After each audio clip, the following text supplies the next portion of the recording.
Cindy Wolfinger and public health nurse Jana Snider. Good morning. Good morning. Thanks for having us. Yeah, how are you guys doing? Doing well.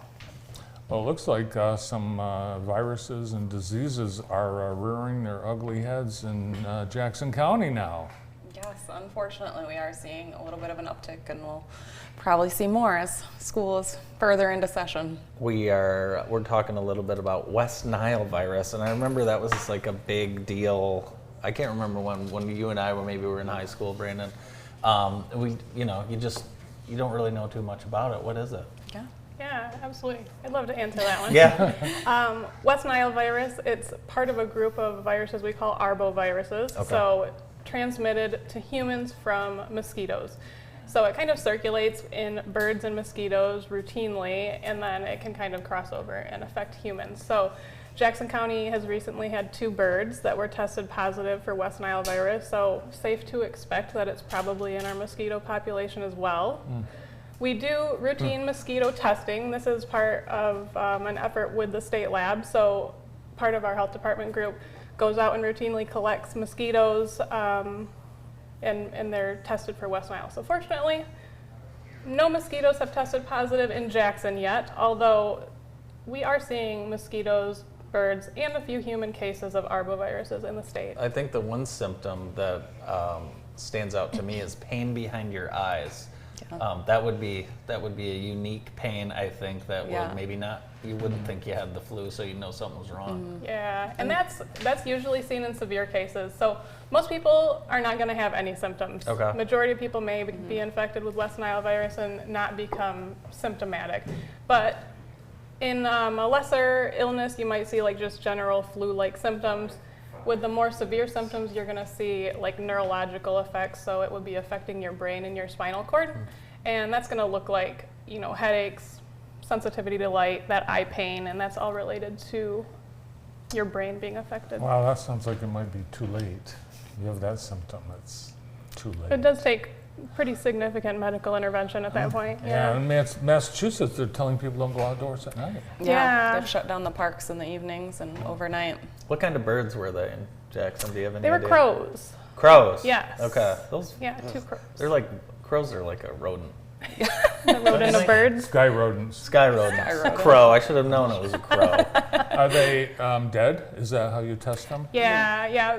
There's an option to report dead wildlife through MDARD and the DNR. So, I think sometimes people report animals that way and they end up in our state lab and are tested. So short of staying inside all the time, are there some things we can do to prevent getting the disease? Yeah. Prevention for arbovirus is important, yeah, certainly. So obviously if you can limit your exposure to the outdoors during like that dusk and nighttime, wearing bug spray. You can also take measures to just make sure your screens are, properly fitted. There's no holes so mosquitoes aren't getting into your home. Oh, Joey, the dog kicks the screen out. I've got the same problem. So you just gotta be as careful as you can. Yeah. The other thing that you issued an alert about last week was pertussis. What's pertussis? Yeah, so pertussis, commonly known as whooping cough, is an illness that often also starts off kind of like a mild cold, and you're not really aware that you have it. But in severe cases, and this is seen a lot with our infants or young toddlers that receive it, they create this awful cough that they just can't really recover from. So they have these coughing fits, and then they're gasping for air, and that's where you get the whooping sound, so where the name kind of comes from.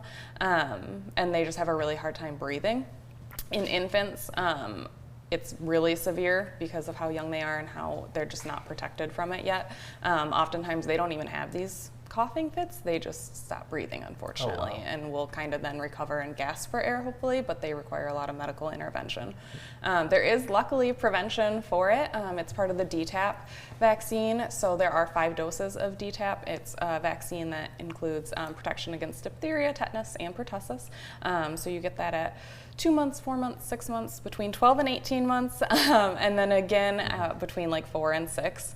And then you also then will transition as you're older to the Tdap vaccine, which is protecting against those same diseases.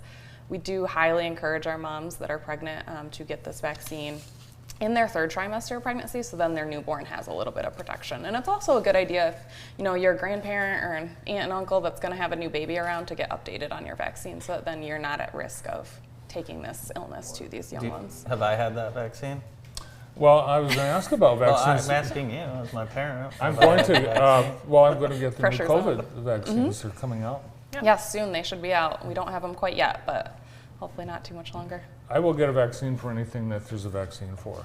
Really? Yes. Any single thing? Everything. Is The- that Yeah. recommended? Pertussis vaccine has been around a long time. I was gonna I think say. 1914 was when it started, and then in the 40s sometime was when it started becoming combined with like the tetanus shot. Okay. quote, unquote. Diphtheria. You don't want diphtheria, do you? What is it? You can get a vaccine for it. Yeah, and that's Absolutely. It's included in it. included, Okay. yes. And that's the thing is these vaccines have been around for so long. Right. They're extremely safe. So many studies have been done on them. And it's why we hardly see these diseases anymore. But unfortunately, we are having more and more parents not vaccinate. And so And Yeah. they are Can't making a get a comeback. vaccine for like West Nile virus. No. Correct. Yep, just taking precautions. And you guys, of course, anyone with any questions can call at any time. Yeah. We can help them out. Tons Yeah. of resources on your website as well. Yep. Absolutely. Yep. Awesome. Thank you guys so much for being here. Yes, Thanks for thank you having for us. having us. From the Jackson County Health Department, Jana Snider and Cindy Wolfinger. More of the show right after this quick break.